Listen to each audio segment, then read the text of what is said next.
The Consulting Success podcast is powered by the Clarity Coaching Program. If you'd like to work directly with the Consulting Success team and receive personal coaching and support to optimize and grow your consulting business, marketing, and revenue, visit consultingsuccess.com to find out more and apply. Welcome to the Consulting Success Podcast. I'm your host, Michael Zapersky. In this podcast, we'll dive deep into the world of elite consultants, where you'll learn the strategies, tactics, and mindset to grow a highly profitable and successful consulting business.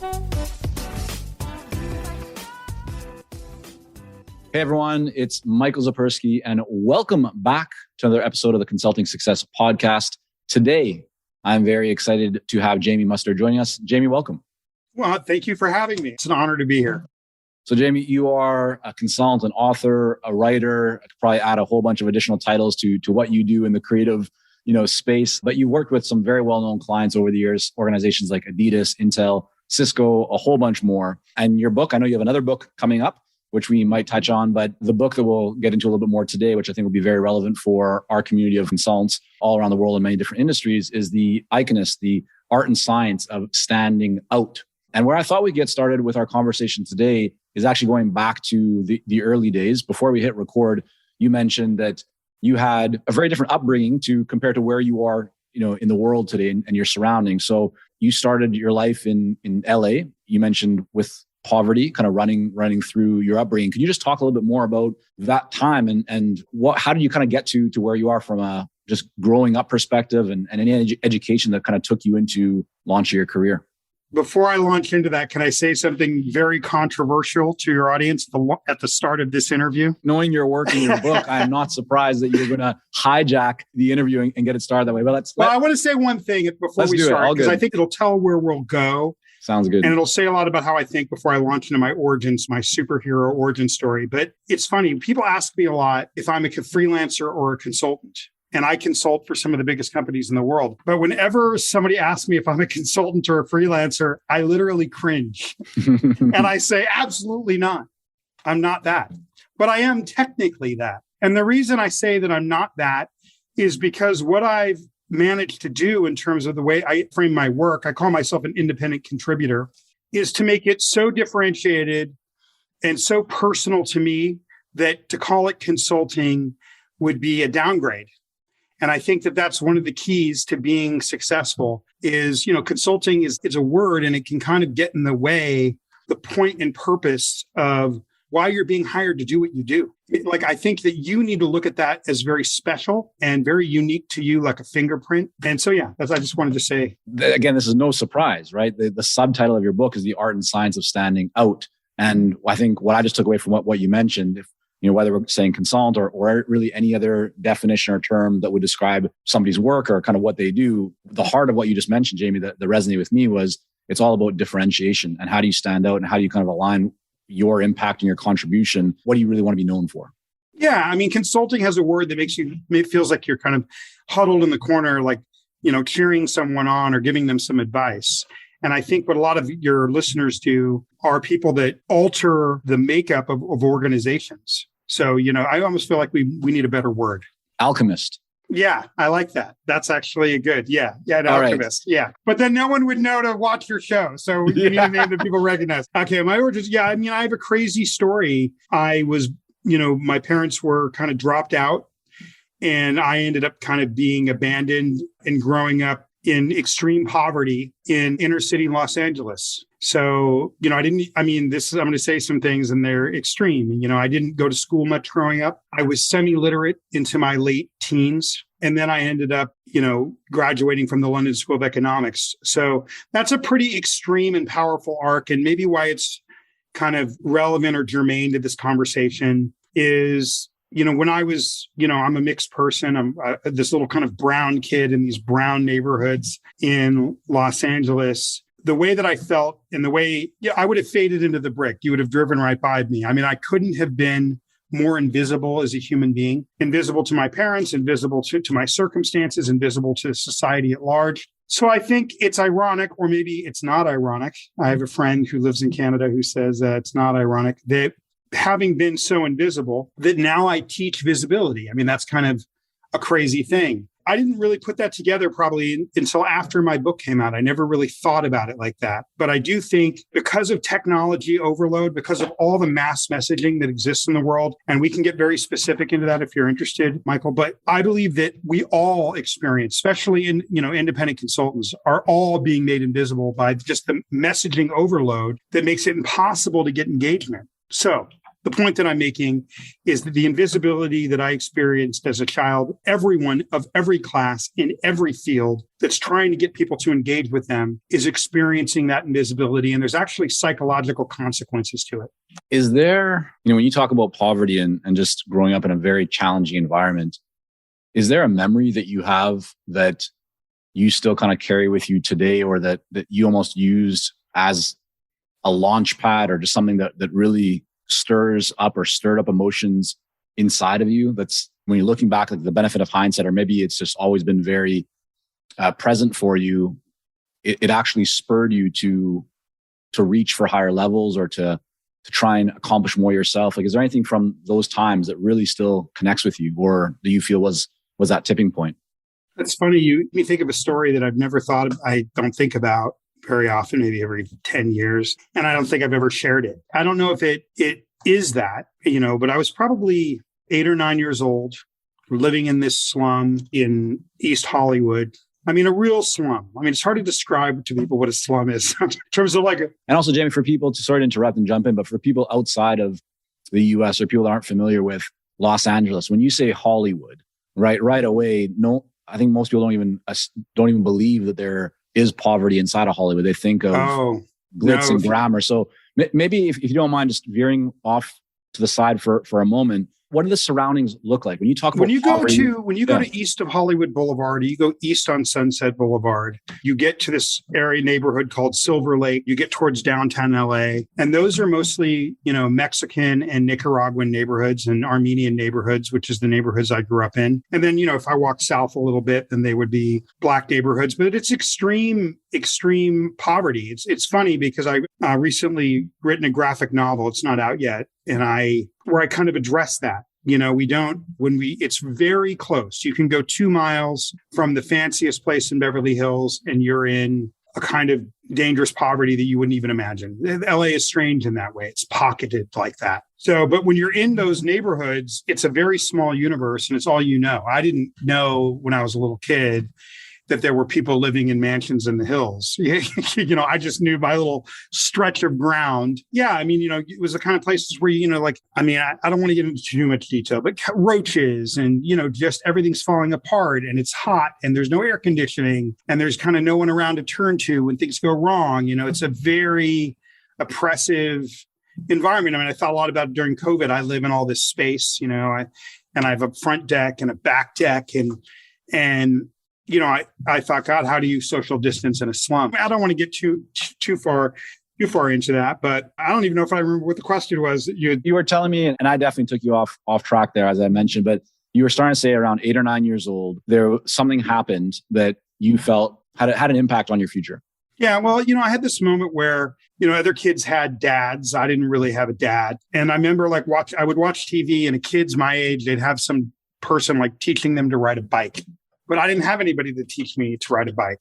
One day I somehow got hold of this old bike that was kind of part of the building. And on a day where no one was around, maybe a Sunday afternoon, I spent 5 hours trying to ride this bike, falling on each side of the hallway of the tenement building. And so I taught myself to ride a bike in the hallway of a tenement. And, the walls were barely big enough to keep me from falling over on each side. I'd never told that story before, but after, 4 or 5 hours, when I was finally able to stay up and I did that, there was some moment, something got triggered in me, I think. And again, I've never spoken of this publicly, nor have I ever thought about it when in an interview, and I do a ton of these. But there was something in the moment of wow, that I actually did that. I actually did that on my own. And I think that I realized I don't think I was aware. I was so numb. I don't think I was consciously aware of this. But I think what I realized in that moment was if you work at something, even if you're failing and failing and failing and failing and failing, if you work at something, you'll get better at it. One of the things that I say, and this is a quote from me, I say this quote sometimes and people say, who said that? And I said it. I just said it to you. So this is one thing I say a lot. If insanity is doing the same thing over and over again and expecting a different result, then genius is doing something a different way over and over again until you get a desired result. And maybe that was an original moment for me.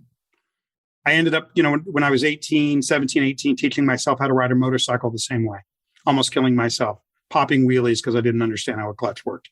Yeah. So we're not talking right now very much about consulting or business building. And so some people might be wondering, like, is this the right podcast? I thought this was about, growing consulting businesses. But with all of your experiences over the years and working with large organizations and focusing on brand, a lot of what we've just done right now, you've been sharing some nooks and crannies of your story of how you kind of got to where you are, or at least the early days. How important in your experience, Jamie, is that to, being, whether you call yourself a consultant or an alchemist or an advisor, to building your own business, building it around yourself and your brand, that storytelling component, because a lot of people don't do that. They don't want to tell stories of how they grew up. They don't want to shine a spotlight on things that are not professional and expert and so forth. What's your stance and experience on that side of storytelling, the more personal side, and bringing that into the business world?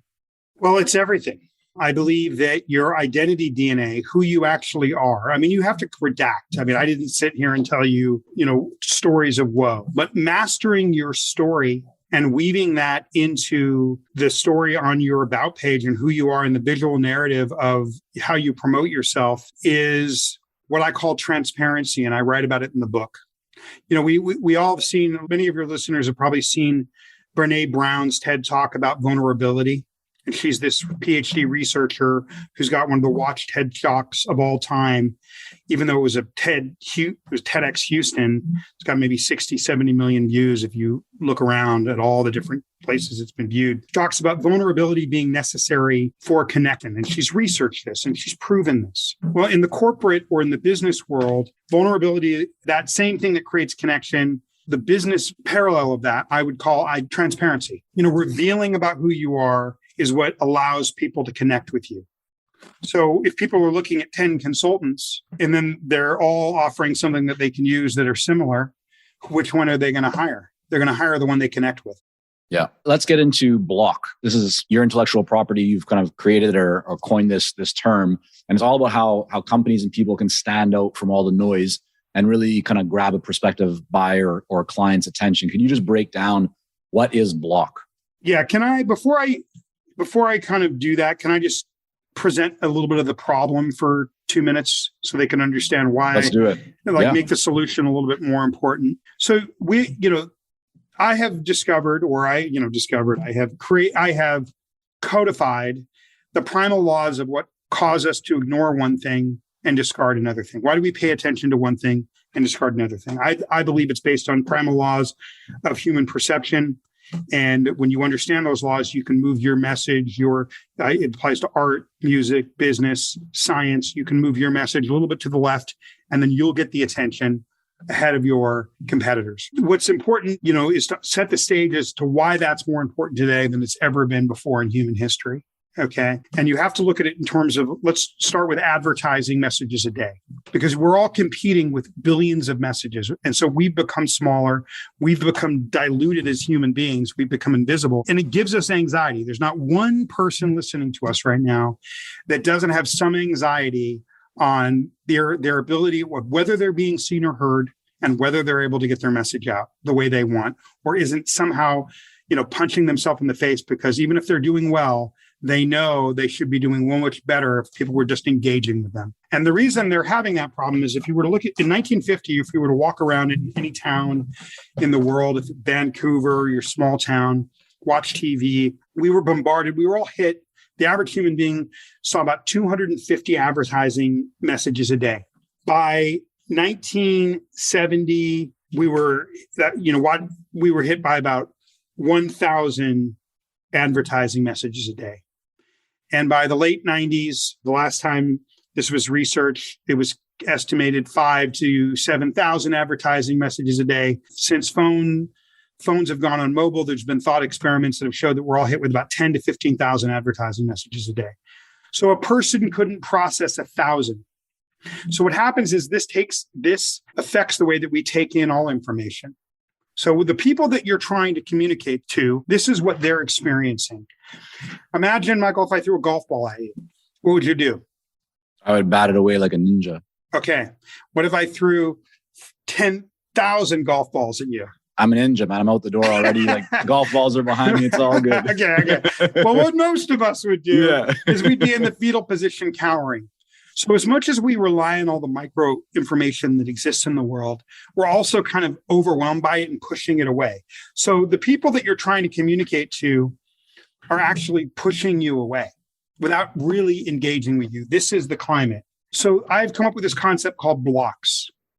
And it's a repetitive system of human perception that explains why we pay attention to everything so that you become the person that people magnetize to and don't push away, no matter what you do. I take that term blocks from what happens when you put a toy block in front of a baby. If you put a toy block in front of a baby, it's massive to them. They'll kind of gravitate to it. So any large monolithic thing that has an intricacy inside it kind of gravitates our attention. It'll magnetize our attention for a split second. And what I teach in my book is how to magnetize that attention for a split second and then how to hold it. So if you were to look at like a block is like a big, bold, monolithic thing with some simple intricacy inside it, that juxtaposition kind of magnetizes us. An adult modern day equivalent would be a road sign. There's billions and billions of road signs and warning labels, but we always pay attention to them. So that's the adult version of an ABC block.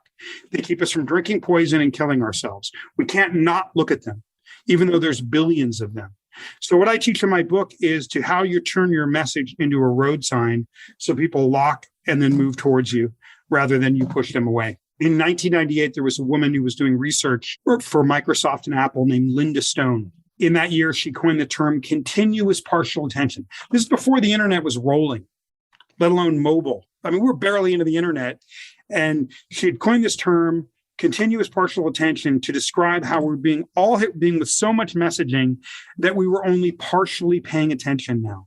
So if that was true back in 1998 with pretty much no internet, the people that you're trying to communicate to have no attention. So the ability to lock them and then hold them becomes one of the most important commodities of our time. Attention is probably one of the most valuable commodities in the world now. Hey, it's Michael here, and we'll be right back to the podcast. But first, are you ready to grow, scale, and take your consulting business and marketing to the next level? If so, our Clarity Coaching program may be a great fit for you.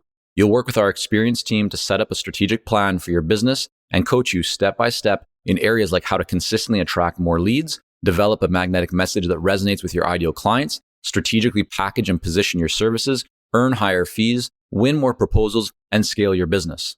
To find out more about Clarity Coaching and apply, go to consultingsuccess.com and click on coaching. In your book, I mean, I know there's a lot that we don't have the time to get into here today, but I don't want to leave all of our listeners and community hanging. So I'd love if we get tactical for a moment. And could you share, one or two of the concepts or kind of just the most powerful ideas that people could start to think about and even implement to be able to grab the attention of their ideal clients in the marketplace that they want to make an impact on and serve? And then how do you hold the attention? Because those are the two things that you really mentioned, is how to grab the attention and how to hold the attention. Yeah. I mean, and again, there's a lot of research in my book to kind of back up what I'm saying. I mean, I think that, let me again kind of pose a very fast problem to show what most companies, consultants, people trying to engage attention, what they do as a mistake. The biggest mistake that most people make, outside of not understanding your own story and putting your own story into your identity, that people want to understand you and connect to something that's real in the modern world. But the biggest mistake is if we become a consultant, if we become a scientist, if we become something that has so many parts to us that we can improve others, there's probably about 10 to 20 things that we do that we could say make us special and make us irresistible. And so what most people do is they say, I do these 10 things. I do these 20 things. The problem is, in a world overloaded with content, when people are pushing information out, they can only grasp about 1 to 3 things at a time, really about one thing. So you need to take the 20 things, the 10 things that make you magic and distill it down to that one thing that makes you irresistible. And then you need to make it massive, like scale. Part of it is just blowing everything up like a road sign, like Sesame Street. 1, 2, 3, right? There's been all sorts of studies that show when we have big, bold pictures, like in elementary education, that it absolutely changes the way that people relate to specific information. In elementary school books are full of pictures. Well, there's been studies with adults. If there's a big elementary school picture with a bunch of complex information, it completely changes their relationship with the complex information. They enjoy the information more. They have a higher retention rate. They appreciate the information more. Big, bold imagery is how we want to connect and retain complex things. Okay. So, but as we get above elementary learning, we stop communicating to each other in elementary ways. And what I would argue is that adults crave elementary baby toddler communication even more than babies and toddlers do. Okay. I mean, John Locke was the guy that said we were all a tabula rasa. Over 300 years ago, he said that, blocks were the best way to teach children and have them retain information. So this idea of a big, blocky, irresistible, oversized thing as a form of communication is not new, right? But let me spin you a yarn. Let's go back 100 years, okay? About 100 years ago, at a time that many would argue was a far more difficult time than what we've just been through. Worse than $5 gas prices, worse than a global pandemic. And I bring you back to the Great Depression of the early 1930s. I mean, tens of thousands of people starved to death, across America. And then even those numbers are exponential across the world. It was one of the most difficult times in modern history, and a far more difficult time than the global pandemic or what we're experiencing right now in terms of what's going on in the world. And there was a guy at this time in the early 30s, late 20s, named Ted Husted. And Ted Husted had one really simple goal for his life. He wanted to own his own business. And in this case, he was a pharmacy. He was a pharmacist. So he wanted to own his own pharmacy.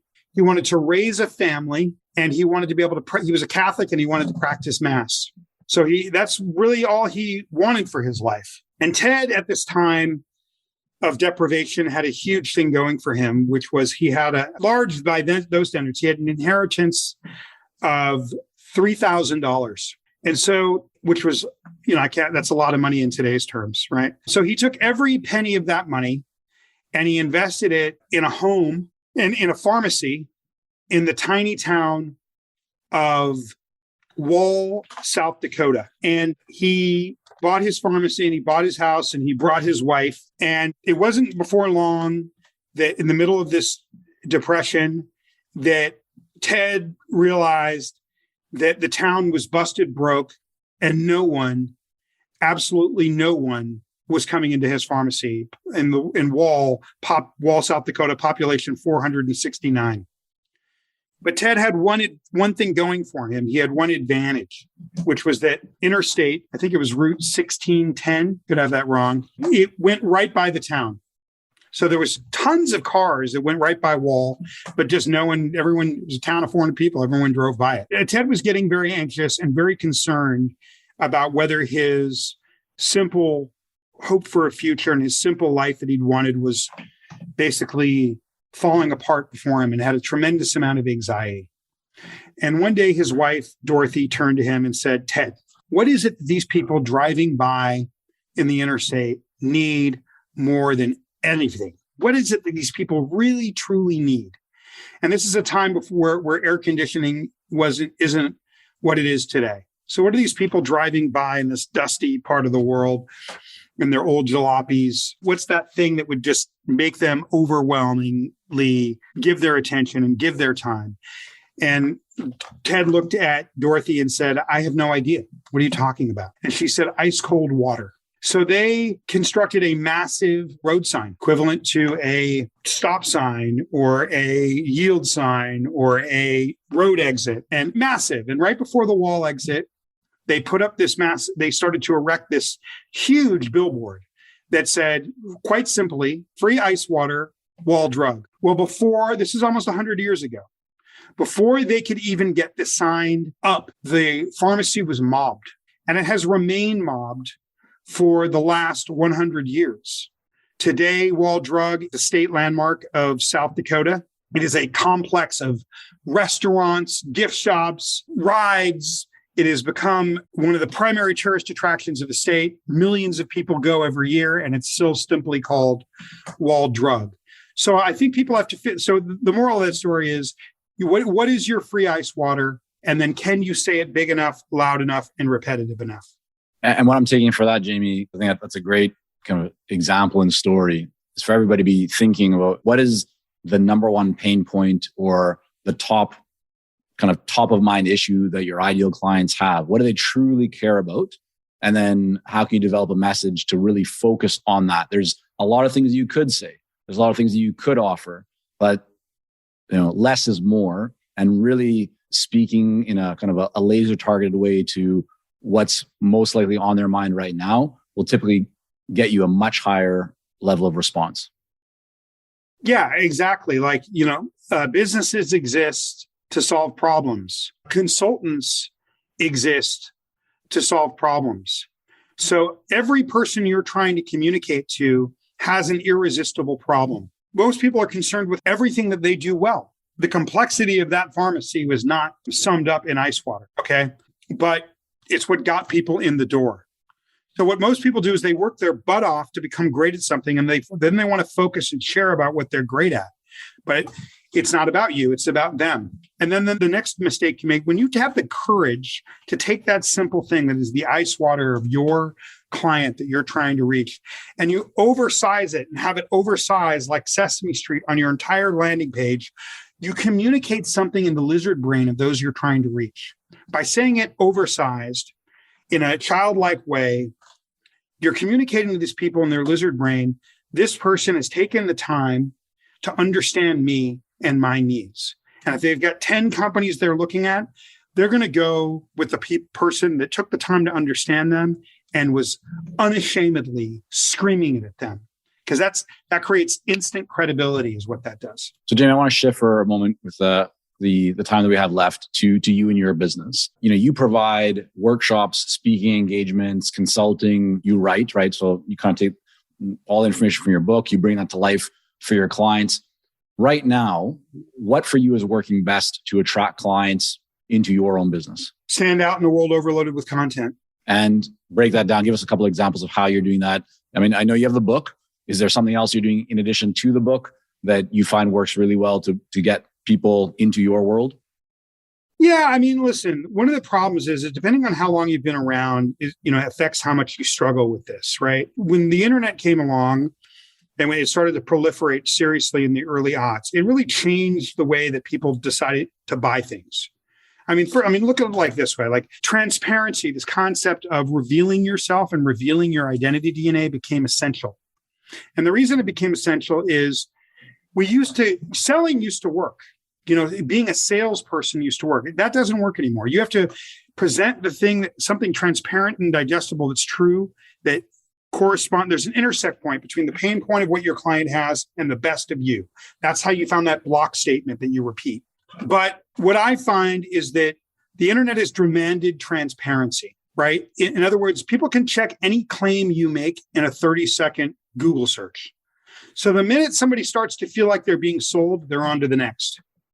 They want to feel like they're talking to someone that's being real. So what transparency means is if you have employees, the same thing that's going to want to get your employees to get out of bed in the morning is the same thing that's going to pull your customers in. It has to do with, Simon Sinek says, start with why. That's half true. So you start with why, or you start with the problem you solve, one or the other. It can be a why or it can be a problem you solve. I tell a story in the book years ago, but I was doing some consulting at Intel and they had a new chip This is 10 years ago, and AMD and other low-cost competitors were starting to take their market share. Just they couldn't resist it. They were less expensive and just as good. And so Intel was doing some stuff to coming up with some chips to make them competitive, and they'd come up with this thing called the vPro, which had all these incredible capabilities. It could, if you had 10,000 laptops out there, you could update all your employees' computers simultaneously. So everybody had updated software. You could remote wipe computers if they got stolen. But this thing did about 22 things, and Intel had invested all this money in it. And I was meeting with their engineers and their marketing guys and all their different teams, and none of them could agree. The engineers wanted to share everything. We can do everything. The marketers didn't know what to say, and they were conflicted about how to promote this thing. Well, nobody was turning it on, so it wasn't helping giving them a competitive advantage. But when I sat down, I spent 2 days with them, and the engineers and the marketing guys were able to hear that the only reason the 1% of people that had this chip in their computer were using it was as a security device. Like if laptops were stolen, they could remote wipe proprietary information. It's the only reason people were turning it on. So I basically said to them, and everybody was together. So we went through this process together over 2 days, the marketing guys and the engineers and the salespeople. This needs to be 100% sold as a security device.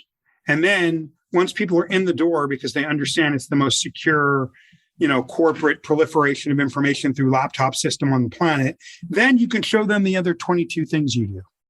But lead with one thing. Yeah. So that would be an example of that. I think that's such a great example and I can give you another one that's, I think, a really great one. Yeah, no, I think that's a really good example, because so often that's what consultants are faced with. They can provide, and they feel they can provide so many different solutions and ideas and, help their clients in many different ways. But if you try and communicate all of it, you end up communicating none of it because it's just overwhelming for people. I guess just to drive it back though. Can I say one thing that you touched upon early that I thought was so clever that I rarely get to talk about, which is this idea of how important is it to bring your story in, right? Again, I never get to talk about that. And partly what I do is identity DNA. To me, whatever that thing about you is that you bring to the forefront and the way you visually represent it has to be core to who you are inherently. It has to be true to you for it to come across as a credible, and I don't want to use the A word, authentic, because it's overused. But, to be transparent means that you reveal yourself, the true you. Yeah. How would you suggest that people do that? So let's say everyone, people that are joining us right now, they're going, okay, this makes a lot of sense. Jamie, Michael, I get it. I need to tell more of my story. I need to be more transparent. I need to bring in my experiences, even outside of the business world, into the business. What's the starting point? Is it just about weaving some of that into an article that you write? Is it about weaving into a presentation? Do you start jumping on social media? What are some ways that you might suggest people kind of just start to bring that into their business? Well, for me telling my story, that was not something I ever intended to do or wanted to do. They asked me, when the book was almost done, my publisher asked me to, write a foreword, not an introduction, and to talk about that. And I didn't want to. I want to be as good as Malcolm Gladwell, and I don't want to have to use like a device, make people, to do that. I want it to stand on its own 2 feet. But I realized that I was being silly, and that, I had been invisible. And then what I've done with my life is quite remarkable in relation to that invisibility. So being true to this thing that actually makes me kind of uncomfortable makes me unwaveringly credible, because I've done it. And everyone has a story, and everyone has some aspect of themselves that's like that, that's going to amplify them in a quantum way. I just wanted to say that. So your guidance then to people, or suggestion, just start weaving in anywhere that you can. There's no one best place. Just start getting your story, start telling it anytime you have an opportunity, when it makes sense to share it. Again, because everyone can check everything in a 30-second Google search, salesiness doesn't work anymore. You have to do something better and present it in a transparent, digestible way. Sometimes people tell me that I'm really good at selling. Dan Pink wrote an incredible book called To Sell is Human, and I'm not good at selling. What I've learned to do is to represent things that are different and better than what everyone else has, and to speak about them with certainty in a transparent and digestible way. Facts have to speak for themselves. One example I like to give that I think is a really good example is if you go back to the 1970s, before we had even fax machines, let alone scanners, email, and the internet, FedEx had come up with this campaign. I think I talk about this in the book, when it absolutely positively has to be there overnight. Now, before even a fax machine, when you had, a mortgage, bank documents, real estate, inheritance, and they'd have these drop dead dates on them, a billboard that just says that was a gut punch. It was a 2x4.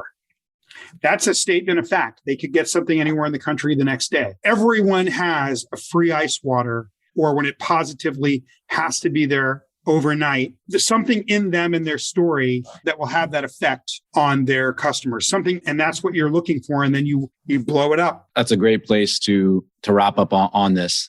I want to make sure that people can learn more, Jamie, about you and your book, and really, dive much deeper into the details and your experiences around this. Where's the best place for them to go to learn more about you and your work? You can go to theiconist.org, theiconist.org. They can Google my name, Jamie Mustard. It's an unusual name. They can Google The Iconist and my work will pop right up. The one thing I will say is I'm very, very passionate about visibility. And, when I do this work for people and they're able to communicate something that's inherent to their story, to the world, that's true to them, that's part of their story, and it magnetizes people. One thing that I do external work, and one thing that I never expected is it changes people. They walk a little taller. They brighten up about their work. It changes the entire culture of a company sometimes. So it's something that I'm deeply passionate about. I'm deeply passionate about having people live in themselves and live in themselves in a way where people are just gravitating to them. So, and what that does for people, because when you're a consultant or you own a business, that's not just a consultant. Consultancy or business is a watering down. This is your 50% of your life. It's paying for your mortgage. It's your kids' college education. It's a major part of who you are. So making that transparent has profound effects on the happiness and well-being of human beings. So one thing I'd say is, please, if there's anything that I've said, but you're not sure how it works, reach out to me on my website, send me an email, jamie@theiconist.org, or just go to the message page. Everything comes to me or my people. And I will answer any specific questions. I'll give anybody 20 minutes. I really encourage people to reach out to me, whether or not they can afford me. I will help you. All right, Jamie, be careful what you wish for. You might get inundated. So I really appreciate you coming on here and sharing, some of your story with us and some of these best practices for everybody to benefit from. So thank you. You got it, Michael. And thank you. I really enjoyed myself. I appreciate it. This has been fun. Thank you for joining us on this episode of the Consulting Success Podcast. For more episodes and to subscribe, rate, and leave a review, head on over to iTunes. And if you'd like to develop consistent lead flow and a highly profitable consulting business, learn more about our coaching programs at consultingsuccess.com.